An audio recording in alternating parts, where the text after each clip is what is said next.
sexuales y genera millones de huevos en el intestino. Y la tenia tiende a proliferar por torrente sanguíneo y llegar a nivel muscular del paciente y también llegar a nivel cerebral. Genera esa neurocisticercosis. ¿Ah? Yo escuché que los gusanos en el cerebro cuando no consumen la carne. ¿Cuándo qué? Cuando no consumen la carne del cerebro. Eso es neurocisticercosis. Ese es que el gusano está ya calcificado en el cerebro. Entonces, si tú le haces un TAC una tomografía, una resonancia magnética, se ven ciertos quistes del gusano en el cerebro. Es la saquinata, pero la saquinata no se va al cerebro. La saquinata solo se queda en el intestino. Esos son los ciclos de vida de los parásitos. Hay ciertos parásitos que proliferan por torrente sanguíneo. Esas son conocidas como enfermedades tropicales. Eso ya lo vamos a ver en unas 2 semanas. Ya comenzamos. Entonces, en el cerdo tiene tenia. El cerdo tiene toxoplasma, también es un parásito. Tiene balantidio, que es un parásito mucho más de las ratas, de los roedores. Pero en las granjas hay muchas ratas, pues conviven con los cerdos, comen la comida del cerdo, comen las heces fecales del cerdo, defecan ahí mismo, defecan en la comida. Por eso es que generan esa contaminación cruzada de microorganismos, y por eso hay que tener un buen control veterinario. Y ese es el contagio, ¿no? Que se produce mucho más en estos alimentos. Y la erisipelotris también se encuentra en la carne de este animal, ¿sí? Tienes que mandar a hacer cultivo, porque el cuadro clínico en una lesión exantémica en piel puede confundirte con muchos tipos de infecciones microbianas, mucho más virales que generan exantemas en piel, y este tipo de bacterias, ¿no? La erisipelotris. Tratamiento, como estamos viendo, el tratamiento es muy parecido, es el mismo.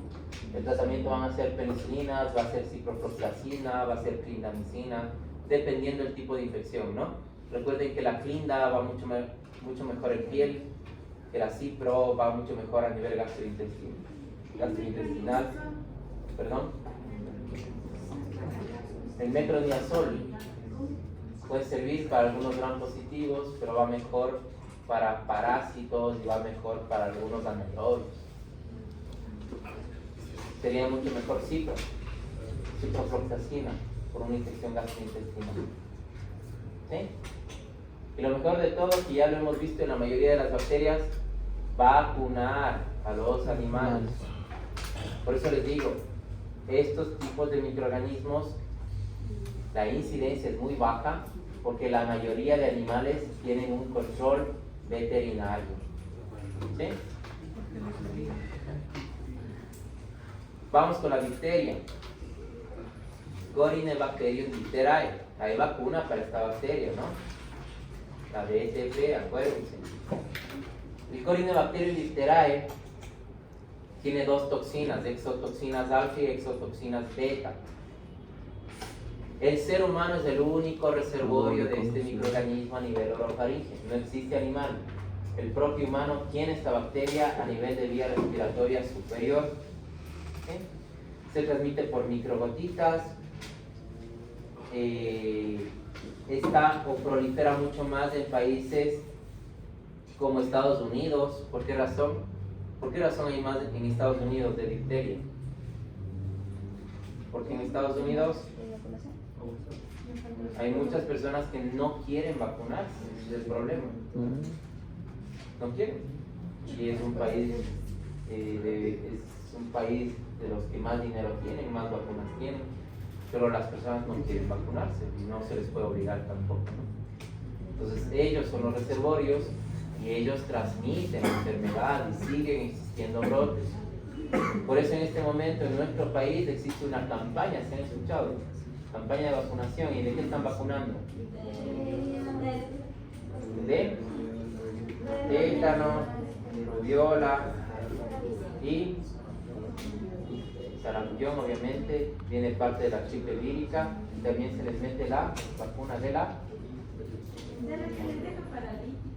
polio, de la poliomielitis, la polio. Entonces es una campaña de vacunación. ¿Por qué razón? Porque han existido brotes en nuestro país. Sí, hay brotes. Polio no, polio es mucho más en Asia, en África. Pero en nuestros países se ha visto que hay polios, porque hay brotes de rubiola. Ese ha sido el problema. Entonces comenzaron a hacer la campaña de vacunación puerta a puerta, para de esa forma disminuir drásticamente el nivel de contagio. Pero miren que todavía en países industrializados todavía existe este tipo de infección, por el mismo hecho de que las personas no quieren vacunarse. ¿Sí? Entonces, estas dos toxinas, la toxina alfa y la toxina beta, lo que van a generar es un daño celular con la inactivación o el bloqueamiento de la síntesis proteica de las células y la muerte celular. Entonces, esa muerte celular que ocurre a nivel de la vía respiratoria superior y las toxinas que lo generan, pues genera o produce una oclusión de vía respiratoria, ¿sí? Y por ende la asfixia en el paciente. La difteria cutánea o respiratoria, mucho más respiratoria. El diagnóstico es mediante un cultivo. Es difícil de aislarla, se necesita este medio de cultivo que es específico, que es del agar de cisteína tellurito. Solo ahí puede crecer la bacteria, si no, no crecen. Muy complejo hacer el diagnóstico. La mejor forma de diagnóstico, como hemos visto en la mayoría de estas enfermedades, el diagnóstico va a ser por clínica, por el cuadro clínico del paciente. ¿Y cómo se encuentra cuál es el cuadro clínico de este paciente? Comienza con dificultad respiratoria y genera ya esa oclusión a nivel orofaríngeo que se ve de esta forma. Esa es la oclusión por la difteria. Normalmente se ve aquí en este adulto, ¿no? Pero lo que más se va a ver es mucho más en pediátricos, ¿no? Que es esa oclusión de la vía respiratoria superior.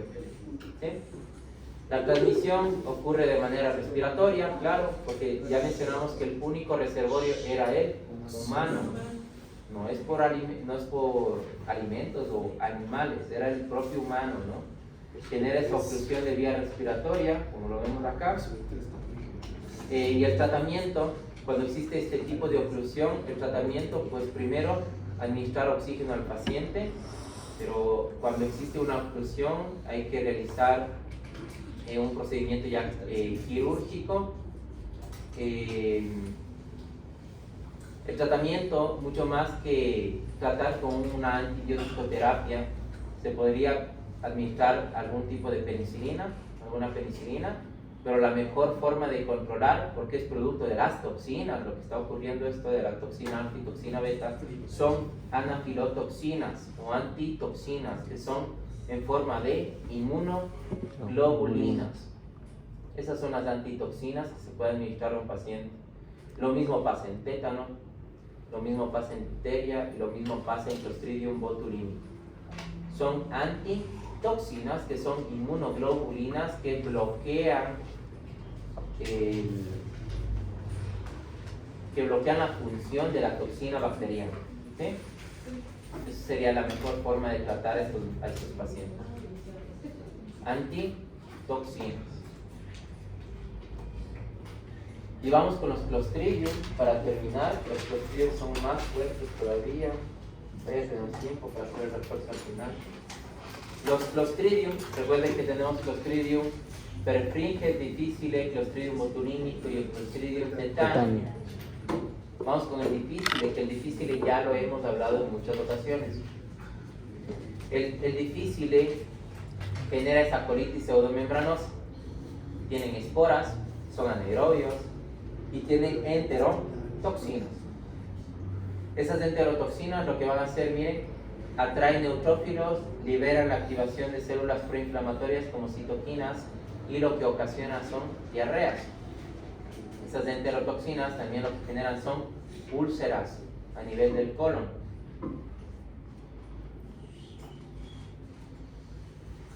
A nivel epidemiológico, ¿cómo ocurre mucho más de esta enfermedad por Clostridium difficile? Es por el consumo de antibióticos de amplio espectro. ¿Sí? ¿Qué tipo de antibióticos? Fluoroquinolonas, carbapenémicos y lincosamidas. ¿Cuáles son las lincosamidas?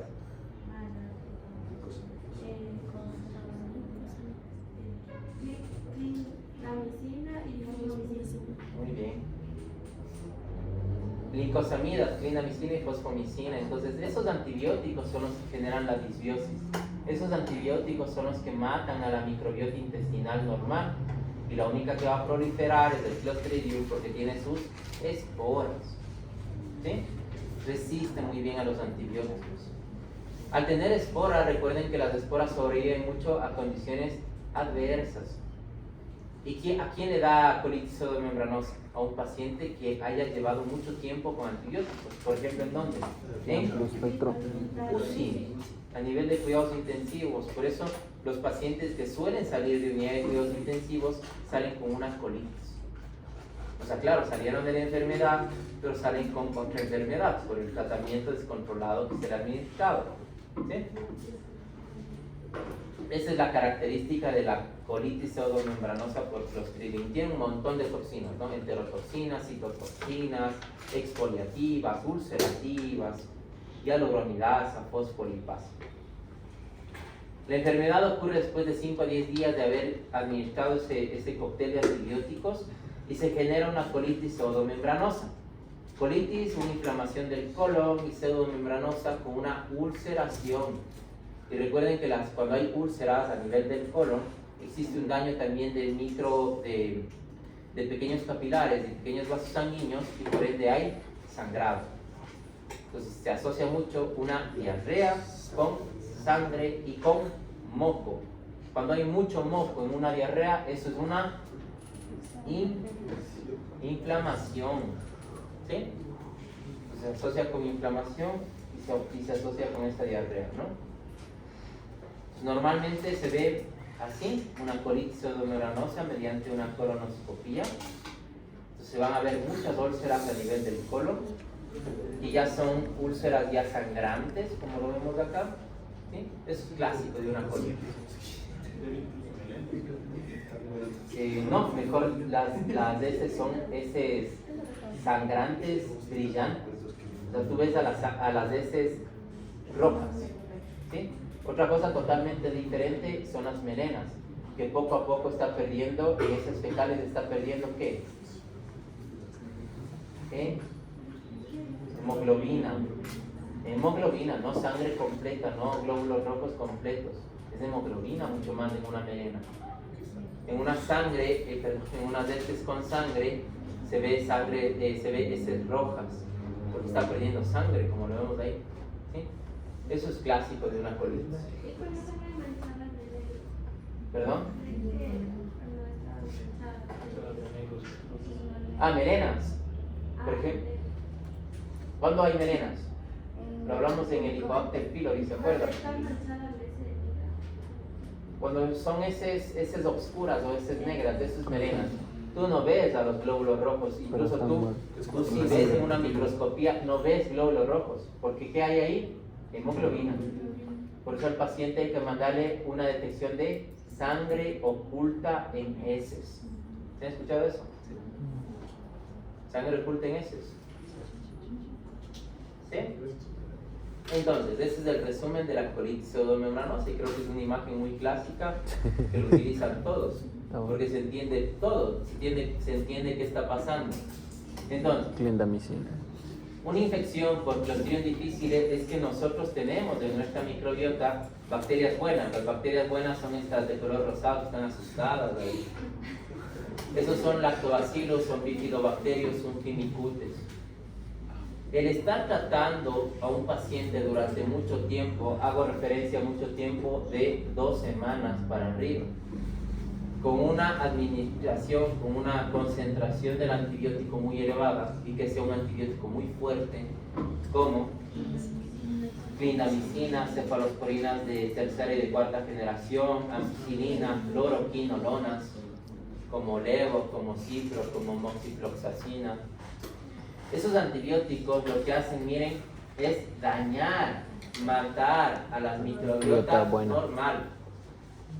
El Clostridium difficile es el que sobrevive. ¿Por qué? Porque tiene esporas y porque tiene una cápsula. Sobrevive al tratamiento de este antibiótico de amplio espectro y lo que hace este Clostridium es desencadenar sus enzimas y sus toxinas. Ahí está la toxina alfa, la toxina beta, causa un daño de la mucosa gastrointestinal, de las microvellosidades. ¿Y qué pasaba cuando existía un daño de las microvellosidades? Eso les hablé en Campylobacter. No se ¿Qué podía pasa cuando hay absorber, un daño de microvellosidades? no se podía la absorción de nutrientes. No se absorben los nutrientes. No se absorben nutrientes, no se absorbe agua, mejor existe una inflamación, mejor existe un aumento del peristaltismo intestinal. Movimiento. Si hay un daño de la célula eucariota que generaba un daño de una molécula que se llama la adenilato ciclasa, y esa controlaba que los electrolitos dentro de la célula, por ende los electrolitos comenzaban a salir y se Por la producía diarrea. esa diarrea. Comienza la diarrea en el paciente, vienen las células comienzan a morir, hay un daño celular, hay un daño, por ende si se daña la mucosa, hay úlceras, son las úlceras que lo vimos de acá, y por ende hay sangre. Entonces, esa es una colitis pseudomembranosa. ¿Cuál es el tratamiento? Aunque ustedes no lo crean, pero el tratamiento sigue siendo un antibiótico. Si el mismo antibiótico es el que le está generando esa colitis, pero hay que matar a la bacteria, porque si no, sigue y prolifera. Entonces el tratamiento va a ser primero una antibiótico terapia, que recuerden que este Clostridium es anaerobio. ¿Y qué tipo de antibióticos sirven para anaerobios? Metronidazol y la vancomicina le pega muy bien al gran positivo y el metronidazol le pega muy bien al anaerobio. Se trata con metronidazol o vancomicina y obviamente al paciente hay que administrarle probióticos para recomponer muy bien la microbiota intestinal y obviamente recomposición de líquidos y electrolitos, ¿no? Un tipo de probiótico es el Lactobacillus reuteri, el BioGaia, reuteri, Lactobacillus reuteri. Ese es un muy buen probiótico. Y aparte recomposición de líquidos y electrolitos, ¿no? ¿Sí? ¿Claro hasta ahí? Sí.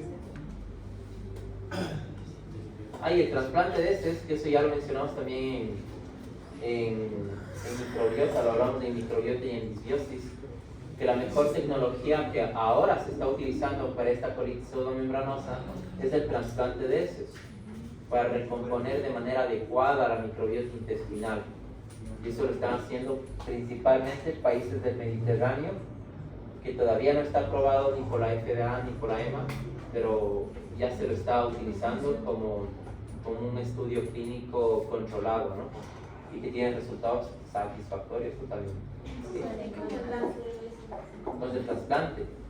Se tiene un donante y se tiene un receptor. El receptor es el que tiene la colitis y el donante tiene que ser un familiar. Primero, tiene que hacerse estudios, ¿no? Estudios para saber si es que esas heces fecales del paciente que va a ser el donador están sanas, se podría decir así, o solo están bacterias buenas.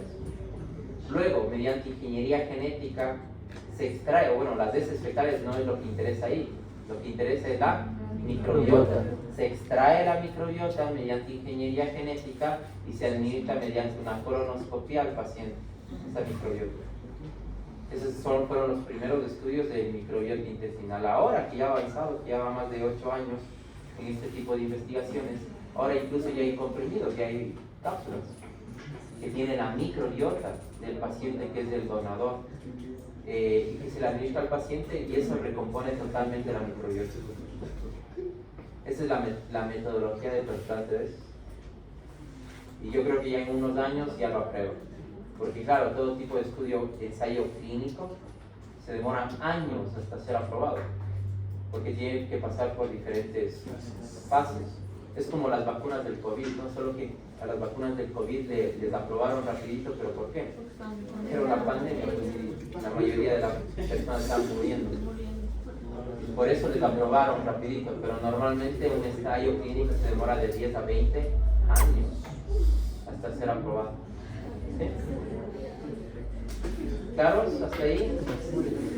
Toda mi vida hasta ahora. ¿Preguntas, dudas? ¿No? Perfringes.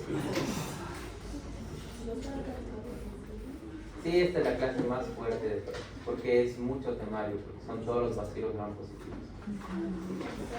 Y no les puedo dividir en dos porque me faltan muchos temas todavía. Sí. Entonces, los Clostridium perfringens. El perfringe, recuerden que genera el perfringe, infecciones sin heridas, conocidas como una gangrena gaseosa, pero también genera la gastroenteritis. ¿Sí? Es un bacilo gram positivo. Y en este caso rara vez se pueden observar esporas de estas bacterias. Producen, eso sí, un montón de toxinas. Ahí están las toxinas alfa, beta, delta, epsilon, iota, gamma. Son un montón de toxinas que lo que van a generar es el daño a nivel intestinal. Son enterotoxinas termolábiles. Recuerden, termolábiles al calor. Van a dañar a nivel del intestino delgado y generan esa diarrea acuosa. Diarrea acuosa y la gangrena o la herida gangrenosa gaseosa, lo que estamos viendo acá, la necrosis. Esas son las toxinas que contienen, ya lo mencionamos, alfa, beta, delta, epsilon, iota, gamma. Son hemolicinas, son toxinas orales. No es importante que sepan las toxinas, ¿no? Pero tengo que darles. Hialuronidasa, fosfolipasa, que lo que generan es ese daño a nivel del tejido, ¿no? La necrosis. Bien necrótico. Se encuentran muy bien en cárnicos, se encuentran muy bien en salsas, sobreviven muy bien a temperatura muy elevada. Recuerden que tienen toxinas termoestables, generan infecciones en partes blandas, generan una celulitis y están asociadas también a heridas o traumatismos. Tratamiento, como lo hemos visto, todas las bacterias gram positivas, el tratamiento va a ser penicilina. ¿Sí? Se administran dosis elevadas de penicilina, como profilaxis, incluso como antibióticos. El tétano tiene neurotoxinas y una tétanospasmina. Esas toxinas lo que generan son la parálisis espástica. Afectan principalmente a los neurotransmisores y la liberación de ciertas moléculas, bloqueando la sinapsis neuronal. Por eso generan la parálisis y hay un cuadro clínico característico de tétano. Que se encurvan. Antes les decían que estaban poseídos por el demonio. ¿Sí? ¿Se acuerdan? Porque se encurvaban toda la columna vertebral. Y eso es un arco característico del tétano. Y otro síntoma clásico también característico del tétano es la sonrisa sardónica o sardonoica, también conocida. Eso es clásico del tétano, ¿no? Porque afecta, como hemos mencionado, al sistema nervioso central y también afecta al sistema neuromuscular. ¿Sí? Por eso es el cuadro característico del tétano. La curvatura de la columna y la risa sardónica. Eso es tétano. ¿Cómo se contagian de tétano? Por cortes, por pinchazos, por pisar un clavo, ejemplo, que esté oxidado. A las mujeres embarazadas hay que vacunarles de tétano, ¿se acuerdan? Sí. ¿Por qué? Porque hay muchas mujeres que dan a luz con una partera. Y las mujeres que dan a luz con partera, las parteras no tienen pues buenos instrumentos quirúrgicos que estén desinfectados. Y pueden estar contaminados por tétano, por Clostridium tetani. Y ahí está el contagio, ¿no? Entonces, esa es la característica del tétano. Exposición frente a estos microorganismos en personas que no están vacunadas, el riesgo mucho mayor en pacientes que tienen una inmunidad reducida, obviamente frente a que no estén vacunados, y lo que generan son esos espasmos musculares y afecta al sistema nervioso autónomo y central.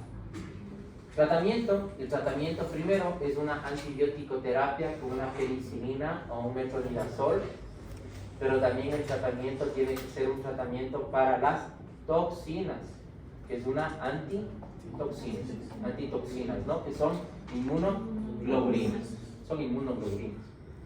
Se puede administrar penicilina o metronidazol como antibiótico terapia. Recuerden que este sí es un anaerobio estricto, metronidazol. Y globulinas, antitoxinas, las inmunoglobulinas para el paciente contagiado de tétano. ¿Sí? Clostridium tetani. Clostridium botulínico. El Clostridium botulínico también se encuentra en el suelo de la tierra, tiende a contaminar muchísimo la miel. Eso se asocia muchísimo a una infección en un lactante. A los lactantes no hay que darles miel porque a la miel no se le cocina, pues.